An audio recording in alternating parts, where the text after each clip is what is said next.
pour nous donner plus d'éclaircissements, nous avons le plaisir d'avoir en ligne le docteur Hanan Hosni, professeur à la faculté des lettres. Docteur Hanan Hosni, bonjour et bienvenue avec nous. Bonjour à tous, bonjour, je suis ravie d'être avec vous. Docteur Hanan Hosni, quoi de neuf cette année? Chaque édition a ses spécificités, sa particularité. Comment peut-on distinguer l'édition de cette année? Alors pour cette 55e édition de la célèbre Foire internationale du livre au Caire, cette année, on a eu quand même beaucoup de succès et j'en suis très ravie. On a eu par exemple plus de 5000 exposants venant de 70 pays différents et ça fait de cette foire du livre une des plus grandes foires du livre du Moyen-Orient. Et c'était un grand plaisir pour nous de savourer les livres, les nouveautés présentes dans cette foire cette année. Alors, comme vous le savez, la Norvège était à l'honneur. Donc, c'était le pays invité d'honneur avec l'écrivain John Fosse, qui est le prix Nobel 2023 de littérature, qui était présent également pour évoquer avec nous les livres, ces différentes publications et pour nous faire découvrir culture norvégienne. Donc, on a été très ravis d'avoir l'opportunité de voir ces différentes parutions. Donc, on avait aussi l'honneur d'avoir l'écrivain Yacoub El-Charouni, donc très connu dans la littérature de jeunesse cette année. Il était donc présent, notre invité d'honneur. On a pu découvrir dans différentes sections justement ces livres, ces nouveautés, et puis découvrir avec les jeunes les livres concernant donc l'apprentissage, par exemple, mais aussi des nouvelles et des pièces de théâtre. Donc tout genre de littéraire était présent et à l'honneur dans cette fameuse foire internationale. Docteur Hanan Hosni, êtes-vous en ligne? Ah, vous m'entendez? Allô? Oui, je vous entends. Oui. Ah.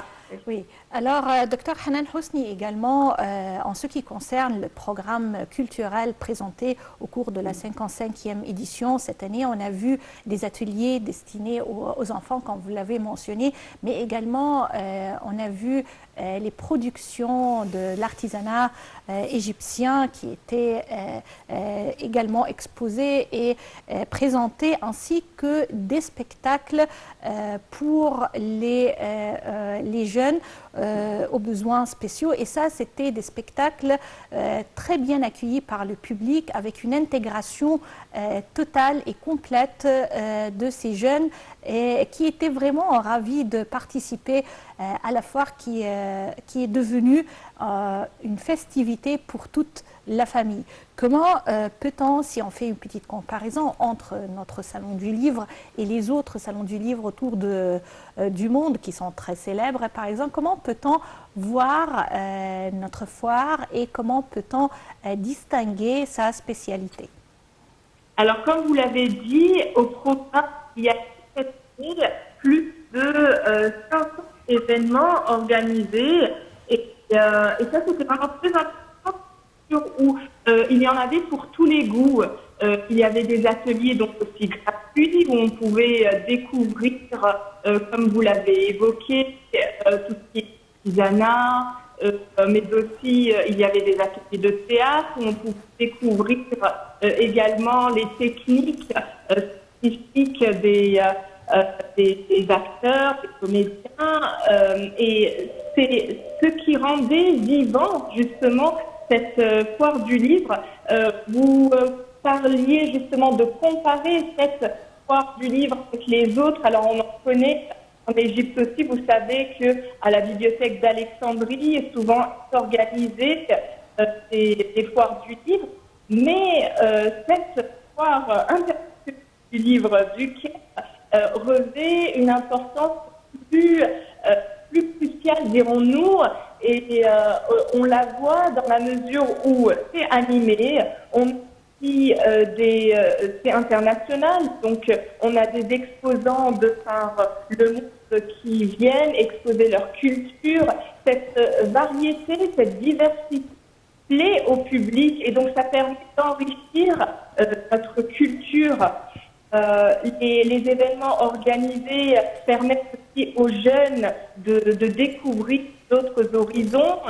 Ça permet aussi aux petits, alors je disais jeunes, mais c'est les petits et les grands, on peut découvrir de belles choses et puis surtout c'est une journée, si on s'étend sur une journée ou 2 journées ou plusieurs journées, on découvrira toujours des nouveautés et c'est ce qui fait la force de cette foire internationale du livre.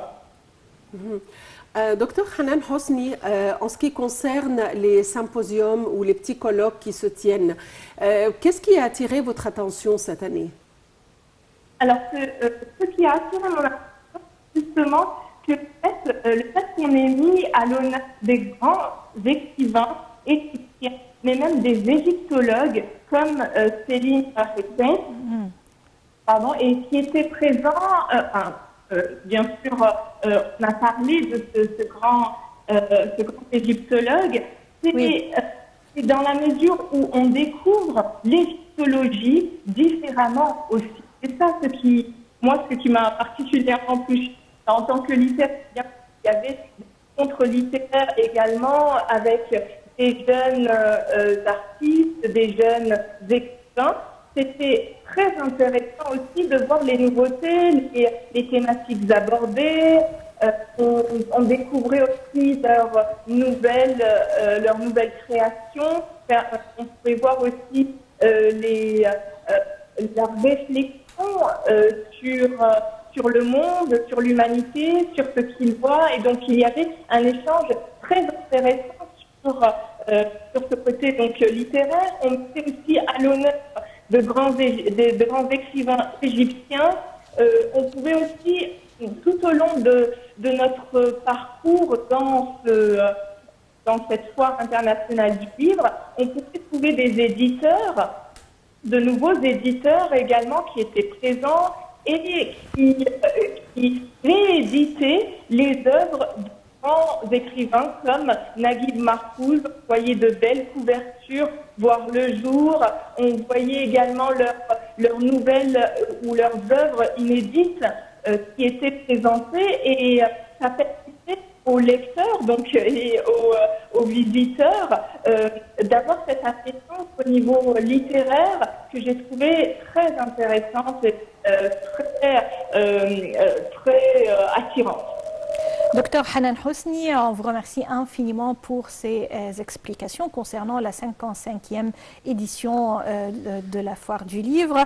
Et on passe à un commentaire entre culture et archéologie qui reflète la richesse et la grandeur de l'Égypte, puisque établi à une 60aine de kilomètres au nord de la ville de Luxor, sur la rive occidentale du Nil, le complexe de temple de Dendera est un petit monde hors du temps qui conserve des vestiges datant de l'époque de la création des pyramides de Khéops. Et vraiment, c'est à visiter et à découvrir, puisque en visitant le temple de Dendera, vous allez trouver comme si les anciens Égyptiens sont en train de vous parler, de vous adresser la parole à travers leur écriture et leurs dessins. Plus de détails avec ce commentaire.